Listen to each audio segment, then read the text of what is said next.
What if I told you that during World War II, the US government locked up more than 120,000 men, women, and children, not because of crimes they committed, not because of evidence or trials, but because of their bloodline? Imagine being an American citizen, born and raised under the stars and stripes, only to be told that your birthplace didn't matter, that your loyalty didn't matter, that your entire life and future could be stripped away simply because of your Japanese ancestry. How could something like this happen in a country that prides itself on liberty, justice, and equality under the law? And perhaps the more chilling question, if it happened once, could it happen again? Today, we're uncovering the truth about Japanese internment camps, the real story of World War II on American soil that textbooks have too often left in the shadows. On December 7, 1941, the Japanese Navy launched a surprise attack on Pearl Harbor. Over 2,000 Americans were killed. Ships sank, planes burned, and the Pacific Fleet lay in ruins. The nation was shocked, furious, and terrified. And in the wake of that terror, suspicion spread like wildfire. Almost overnight, every Japanese face in America was viewed through a lens of fear. Headlines screamed of spies lurking in California's orchards, of Japanese farmers supposedly mapping the coast for invasion, of shopkeepers hiding secret radios to communicate with enemy submarines. None of these claims had evidence, but in moments of crisis, rumor often becomes more powerful than truth. But the Pearl Harbor attack didn't create anti-Japanese prejudice. It merely unleashed it. For decades, Japanese immigrants had faced exclusion laws, bans on land ownership, and restrictions on citizenship. They were barred from becoming naturalized citizens by the 1790 Naturalization Act, and in many states, laws prevented them from buying or inheriting land. The alien land laws of California and elsewhere were designed specifically to push Japanese farmers out of agriculture, even as those same farmers turned barren soil into productive farmland. Social barriers also ran deep. Japanese Americans faced hostility in housing, in jobs, and in schools. Their successes were often met with resentment, their culture treated as foreign, their loyalties questioned even before Pearl Harbor. When the attack came, it gave politicians and military leaders the excuse they had been waiting for. The FBI raided communities, arresting priests, teachers, and community leaders. These arrests were not based on evidence, but on a strategy of removing so-called influential figures who might somehow rally support for Japan. It was a preemptive strike, not against saboteurs, but against ordinary people. Fear does not ask for proof, and wartime hysteria does not wait for logic. Leaders like General John L. DeWitt insisted that a Jap's a Jap, claiming that their ancestry alone was proof of potential disloyalty. Newspapers amplified this message daily, fueling a climate of distrust so powerful that even those who knew Japanese American neighbors personally began to doubt them. It was the perfect storm: a national trauma, long-standing racism, and politicians eager to act, no matter the cost, to justice. On February 19, 1942, President Franklin D. Roosevelt signed Executive Order 9066. With that one stroke of the pen, the U.S. government authorized the forced removal of Japanese Americans from the West Coast. The language of the order was vague. It spoke of military areas and exclusion zones. But in practice, it meant one thing: every person of Japanese descent, citizen or not, was now considered a potential threat. The notices went up quickly. Posters appeared on street corners and telephone poles announcing the dates when families had to leave their homes. In some cases, they were given less than a week. Others were told they had only 48 hours. Imagine being told you had to abandon your house, your farm, your job, your school, and that you could only take what you could carry. Suitcases filled quickly, but most possessions didn't fit. Do you bring warm clothes for winter, or family heirlooms passed down through generations?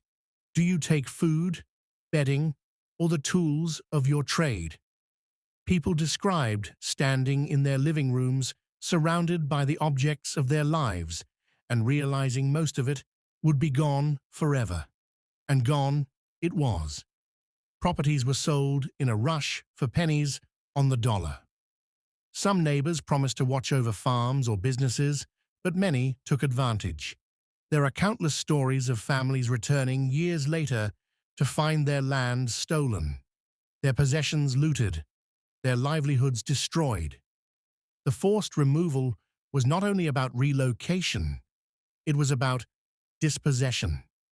The stripping away of economic stability and generational wealth went hand in hand with the physical incarceration. At the bus depots and train stations, entire families stood waiting, each person tagged with an identification number as if they were packages being shipped. Armed guards supervised, rifles slung over their shoulders. These were not criminals. They were citizens, many of them children, labeled and transported like property. The government called it relocation. Survivors called it what it was: exile. The first destinations were not the permanent camps we often think of today, but assembly centers, temporary holding sites set up in places like racetracks, fairgrounds, and livestock barns. Families were herded into horse stalls, the smell of manure still clinging to the walls. Internees recalled the humiliation of sleeping in spaces that only days before had housed animals. Toilets and showers were shared, with no privacy, adding insult to injury. From these assembly centers, families were transferred by train to the 10 permanent camps spread across the interior of the United States. The government chose remote locations: arid deserts, frozen plains, mosquito-ridden swamps, far from public view. The names became infamous: Manzanar and Tule Lake in California, Poston and Gila River in Arizona, Heart Mountain in Wyoming, Minidoka in Idaho, Topaz in Utah, Granada in Colorado, and 2 in Arkansas, Rowa and Jerome. The camps were surrounded by barbed wire and guard towers. Soldiers patrolled the perimeter, rifles ready. The government insisted these were not prisons, but the sight of searchlights sweeping the grounds at night told another story. The barracks themselves were flimsy, hastily built wooden shacks covered with tar paper. Inside, families had a single room, furnished with cots, blankets, and one bare bulb. Dust storms ripped through Manzanar, coating everything with grit. Winters at Heart Mountain froze children through the cracks in the walls. In Arkansas, humidity and mosquitoes tormented internees. Life in the camps was monotonous and humiliating. Families ate in communal mess halls at designated times, their traditional family meals destroyed by the routine. The food was often poor quality and ill-suited to Japanese tastes, leading to malnutrition. Medical care was inadequate, schools underfunded. Privacy vanished, dignity eroded, and boredom became a daily struggle. Yet even in these conditions, internees created communities. They organized schools, built gardens, started sports leagues, and even produced newspapers. Their resilience was remarkable, but it did not erase the injustice of being forced to endure life behind barbed wire in the first place. Life inside the camps was not only about survival, it was about identity. How do you maintain a sense of self when your government has declared you untrustworthy? Some internees sought to prove their loyalty by participating fully in camp life, teaching, working, and keeping morale high. Others simmered with anger and frustration, and the government, perhaps unsurprisingly, found ways to deepen the divisions. In 1943, officials distributed what became known as the Loyalty Questionnaire. Two questions in particular caused turmoil. Question 27 asked if young men were willing to serve in the U.S. Army wherever ordered. Question 28 demanded that internees swear unqualified allegiance to the U.S. and renounce any loyalty to the Emperor of Japan. For American-born citizens, this was insulting. They had never sworn allegiance to Japan. To forswear, it implied they once had. If they answered yes, they felt they were lying. If they answered no, they were branded disloyal. Families agonized over how to respond. Those who answered no were labeled dangerous and transferred to Tule Lake, which became a segregation center. Tensions there exploded into strikes, protests, and harsh crackdowns by authorities. Meanwhile, thousands of young men chose to volunteer for military service. From behind barbed wire, they entered the U.S. Army, forming the 442nd Regimental Combat Team. Fighting in Italy, France, and Germany, the 442nd became one of the most decorated units in American history, earning thousands of medals for bravery. Their motto, "Go for broke," captured their spirit. They fought with incredible valor even as their families remained imprisoned back home. Others, however, resisted the draft entirely, asking, "How can we be expected to fight for democracy abroad when we are denied it here at home?" Draft resistors were sent to prison, branded as traitors. For decades, their names carried stigma, but later generations recognized their refusal as a different kind of courage.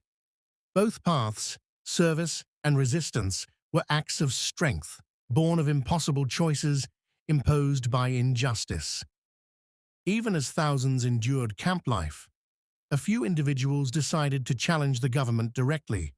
Fred Korematsu refused to comply with removal orders, arguing that as a citizen he had the right to remain in his home. Gordon Hirabayashi and Minoru Yasui also resisted, bringing legal challenges that rose all the way to the Supreme Court.